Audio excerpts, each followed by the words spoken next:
علماء میں یہ تھوڑا سا اختلاف ہے، سب سے پہلے کلمہ کس نے پڑھا؟ نہیں اختلاف ہے. کچھ لوگ کہتے ہیں خدیجہ نے پڑھا، کچھ لوگ کہتے ہیں ابو بکر نے پڑھا، کچھ کہتے ہیں علی نے پڑھا، کچھ کہتے ہیں زید ابن حارثہ نے پڑھا.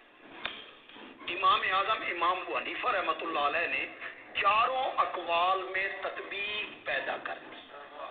تطبیق سمجھ دو، ایسا معنی کر دیتا چاروں قول اپنی اپنی جگہ تے صحیح ہو گئے. وہ کہتے اس میں لڑنے مرنے کی کیا ضرورت ہے؟ بولو، عورتوں میں سب سے پہلے خدیجہ،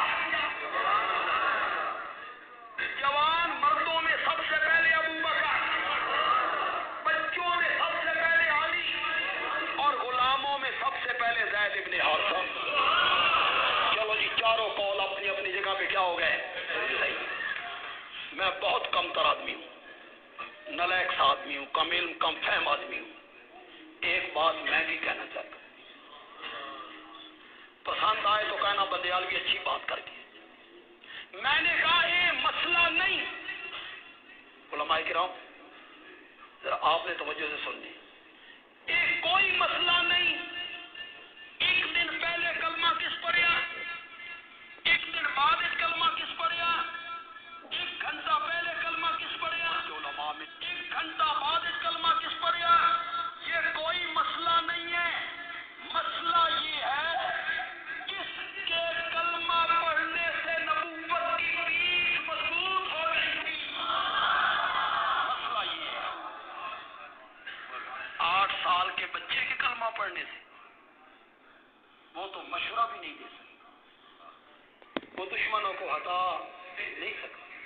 عورت کے کلمہ پڑھنے سے عورت باہر کے معاشرے میں کیا کردار ادا کر سکتی. غلام کے کلمہ پڑھنے سے عرب میں غلام کی کیا حیثیت تھی. ابو بکر نے کلمہ پڑھا، یہ 38 سال کا جوان ہے، میرے نبی سے صرف 2 سال چھوٹے ہیں، عمر 38 سال ہے. آج سے پہلے آپ کو پتہ نہیں تو آج نوٹ کریں اس بات کو، اہل علم لوگ اس بات کو نوٹ کریں.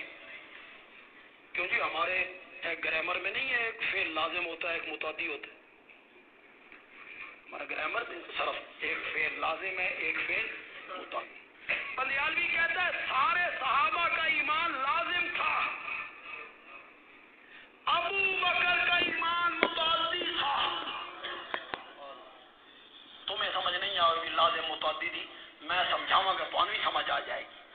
سب صحابہ کا ایمان لازم تھا، اپنے تک تھا. ابو بکر کا ایمان متعدی تھا. یہ کلمہ پڑھنے کے بعد باہر نکلا، نال حضرت عثمان نو رلا کے لے آیا. یہ گر گیا، یہ حضرت طلحہ نو لے آیا، پھر حضرت زبیر نو لے آیا. اللہ اکبر.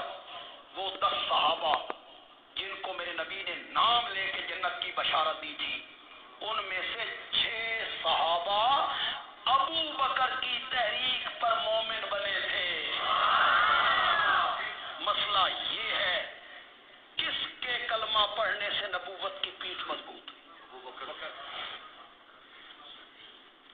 میرے نبی کو سب سے پہلے میرے نبی کی بیوی نے مانا،